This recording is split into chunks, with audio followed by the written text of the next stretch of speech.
वाल्मीकि रामायण में यह कथा आती है कि भगवान राम जब परलोक धाम को पधारने लगे तो शत्रुघ्न जी को भी बुलवाया। उन्होंने आते ही कह दिया, महाराज मैं भी साथ में ही चलूंगा, मुझे यहाँ रहने के लिए मत कह दीजिएगा। इससे शत्रुघ्न का प्रेम कम नहीं समझा जाता। तीनों भाइयों में ही पूर्ण प्रेम, पूर्ण श्रद्धा थी। आज्ञा का उल्लंघन न कर सकना यही श्रद्धा है, और विरह न सह सकना यही प्रेम है। भरत जी जब वन में जाकर रामचंद्र जी से मिले और कहा कि ऐसे पिता की बात नहीं माननी चाहिए, तब राम जी ने कहा, भैया ऐसी बात तुम्हें नहीं कहनी चाहिए। पिता सत्यवादी थे, उन्होंने सत्य की रक्षा के लिए प्राणों का भी त्याग कर दिया। तब भरत जी ने कहा, अच्छा आप अदला बदली कर लें, यानी आप राज्य करिए और मैं वन में जाऊंगा। तब राम ने कहा, ऐसे कैसे हो सकता है? तब भरत जी ने कहा, भैया मैं लौट कर नहीं जाऊंगा, मैं व्रत उपवास करके प्राणों का त्याग कर दूंगा। तब रामचंद्र जी ने वशिष्ठ जी को इशारा किया। तब वशिष्ठ जी ने कहा, भरत भगवान राम जो आज्ञा करें उसे तुम्हें मानना चाहिए। तुम्हें अपने जीवन के आधार के लिए चरण पादुका मांग लेनी चाहिए। तब भरत जी मान गए और भगवान राम से चरण पादुका मांगी। चरण पादुका ही उनके जीवन का आधार है, नहीं तो वे एक दिन भी भगवान के वियोग में नहीं जीते। रामचरितमानस के उत्तरकांड के पहले दोहे की चौथी पंक्ति में आया, बीते अवधि रहहि जो प्राणा, अधम कवन जग मोहि समाना। अर्थात किंतु अवधि बीत जाने पर यदि मेरे प्राण रह गए तो जगत में मेरे समान नीच कौन होगा। ख्याल करना चाहिए उनका कितना प्रेम था, उनमें प्रेम की पराकाष्ठा थी। आप कहें प्रेम तो सिद्ध हो गया, किंतु श्रद्धा कायम कहाँ हुई। वे तो हठ करते हैं भगवान को लौटाने के लिए। बात यह थी, यहाँ प्रेम की प्रधानता थी। वह प्रेम भी कैसा, हेतु रहित। उनके प्रेम में कितना स्वार्थ का त्याग है। भरत जी राज्य को ठुकराकर खुद वन में रहने का आग्रह कर रहे हैं, यह दोष नहीं है। इससे श्रद्धा में कमी नहीं समझनी चाहिए। प्रेम की प्रधानता में यदि श्रद्धा में कमी दिखने में आवे तो वहां प्रेम की प्रधानता समझ लेनी चाहिए। वहां सब चीज माफ है। आप कहें कि 14 वर्ष भगवान के वियोग में रहे, क्या प्रेम में कमी नहीं आई? ठीक है, वहां श्रद्धा ने उनकी रक्षा की। अवधि बीतने पर भी उनके प्राण रह जाते तो प्रेम में कमी समझी जा सकती थी। आप कहें कि लक्ष्मण जी राम का वियोग सहन कर सीता जी को वन में वाल्मीकि जी के आश्रम छोड़ने क्यों गए? बात वहां यह थी कि भगवान राम ने ऐसा करने के लिए लक्ष्मण जी को शपथ दिला दी थी, इसलिए वे रोते हुए गए और रोते हुए ही आए। वहां प्रेम की कमी कैसे समझी जा सकती है? चारों भाई साथ ही तो आए, साथ ही रहे और साथ ही गए। किसी का अलग रहना हुआ, वह भी राम जी की आज्ञा मान कर ही। चारों का कितना प्रेम था, कितनी श्रद्धा थी। भरत जी की जो विशेषता थी वह भी आपको बतलाई। भरत जी का हृदय बहुत कोमल था।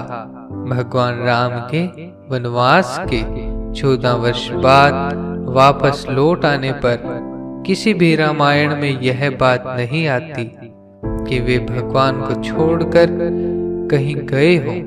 वे भगवान की सेवा में ही रहे। इससे हमें शिक्षा लेनी चाहिए कि माता पिता की आज्ञा किस प्रकार पालन करनी चाहिए, जिस प्रकार भगवान राम ने की। परस्पर में चारों भाइयों का कितना प्रेम का व्यवहार था, यह आपको कहीं नहीं मिलेगा। हमें तो परमात्मा से प्रार्थना करनी चाहिए कि हमारा आपस का व्यवहार इसी तरह का हो।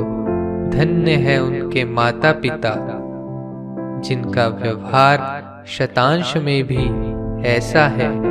भगवान राम और उनके तीनों भाइयों का प्रेम का व्यवहार जो था वह प्रेम की पराकाष्ठा थी।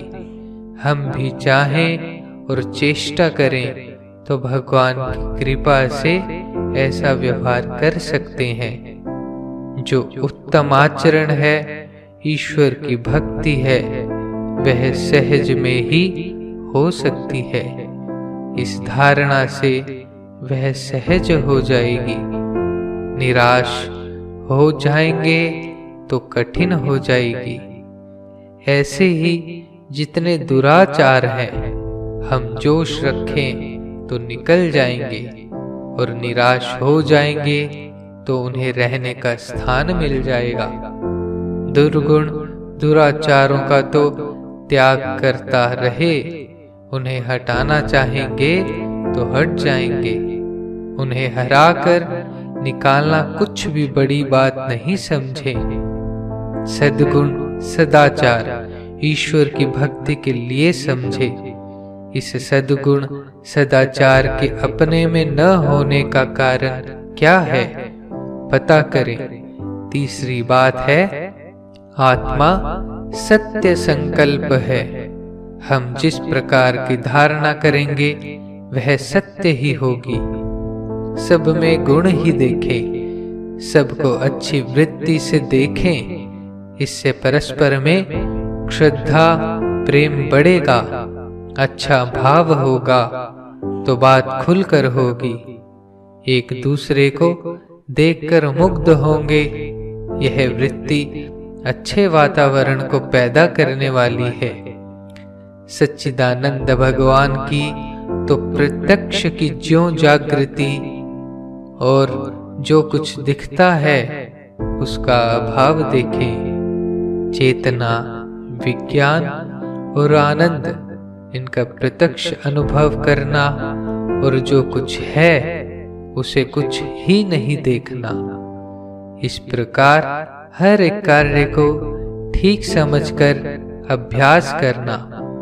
भक्ति मार्ग में जो कुछ है वह भगवान का स्वरूप है, भगवान की लीला है। इस प्रकार समझकर हर्षित होता रहे। यदि कोई विशेष मन और इच्छा से सुनना चाहे तो मैं इतना साहस करता हूँ कि परमात्मा के निर्गुण निराकार का ध्यान उसके लग सकता है। मैं अहंकार के शब्द नहीं कहकर कहता हूँ कि उसका ध्यान लग सकता है। इसी प्रकार सगुण साकार का जो विषय है उसमें ऐसी अवस्था अभ्यास करने से हो सकती है। मैं उसके साथ रहकर बतला सकता हूँ, जिससे उसे ऐसा प्रतीत होने लग जाएगा कि मैं भगवान के साथ कार्य कर रहा हूँ। थोड़े काल में उसकी ऐसी स्थिति हो सकती है। मैं कहना नहीं चाहता हूँ, फिर भी मैं यही कह सकता हूँ कि भक्ति और ज्ञान के विषय में जो मैं जानता हूँ वह ठीक जानता हूँ। इतना ही नहीं, मैं दूसरे आदमी को जो जानना चाहे उसका विशेष आग्रह होना चाहिए उसे जना भी सकता हूँ। उसको ऐसा विश्वास होना चाहिए कि ऐसी अवस्था अपनी हो सकती है।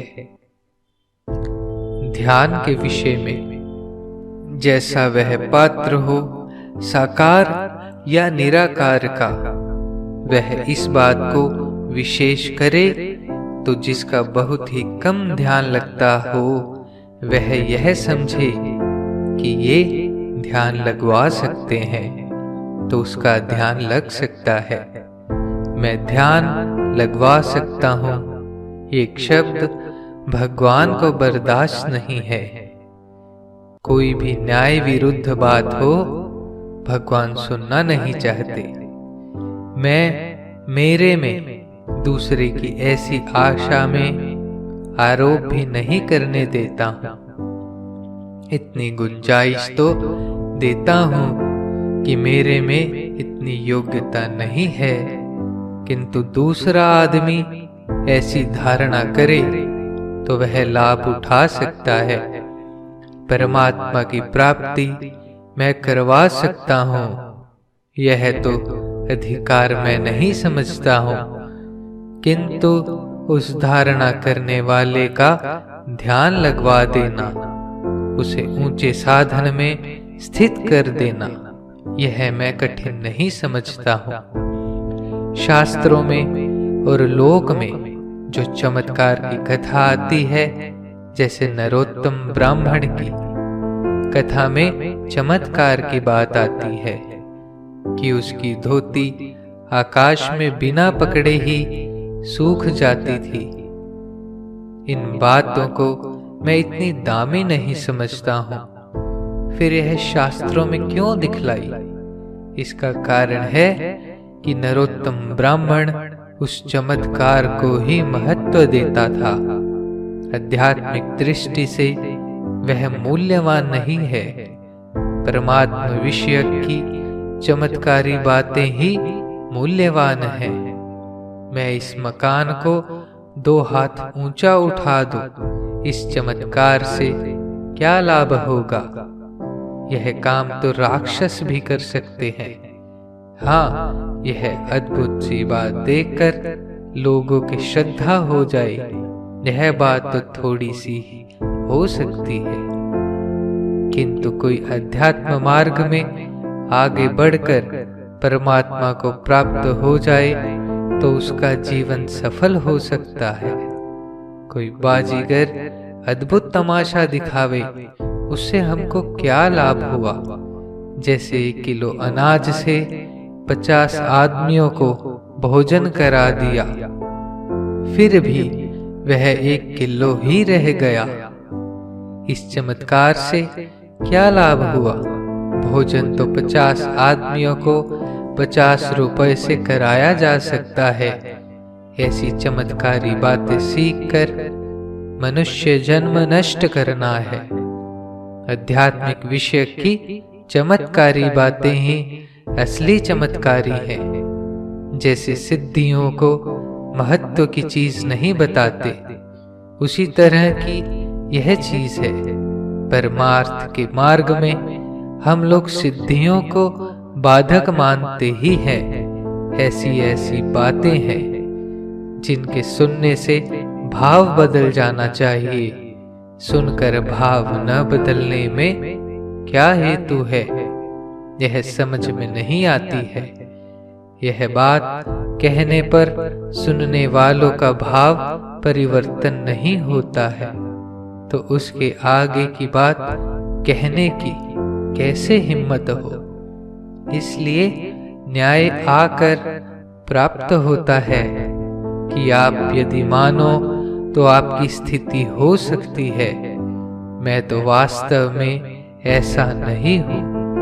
कोई कहे कि आप में कोई अच्छा भाव आरोप करे तो आप खंडन कर देते हो, उसे गुंजाइश क्यों नहीं देते हो? उसे गुंजाइश देने से या तो वह हमारा अभिमान समझेगा या और कुछ धारणा करेगा, या वैसे उसकी स्थिति हो जानी चाहिए ना। स्थिति नहीं होवे तो कानून कहता है वैसी बात नहीं कहनी चाहिए। विशेष फायदा नहीं समझा जावे तो वक्ता का अनधिकार चर्चा करना है।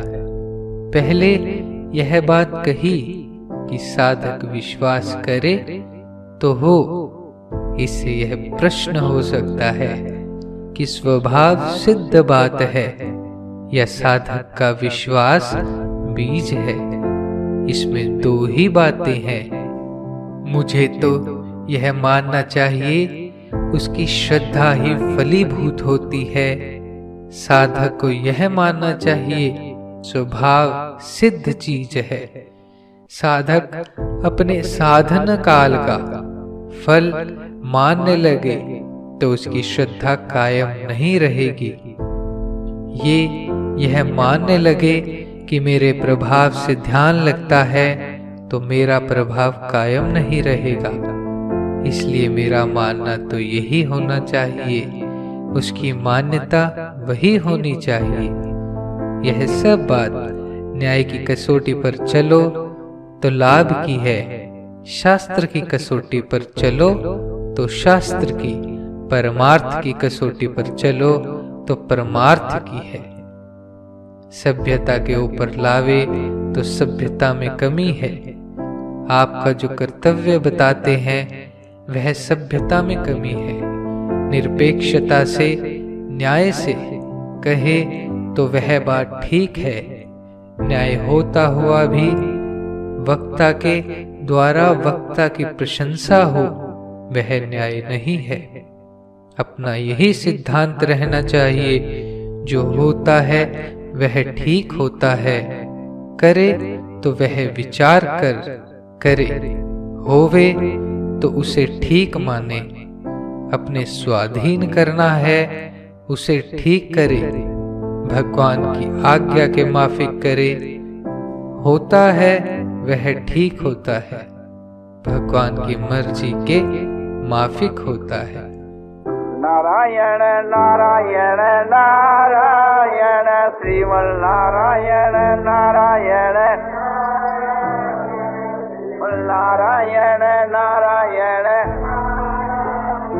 श्रीमन नारायण नारायण श्रीमन नारायण नारायण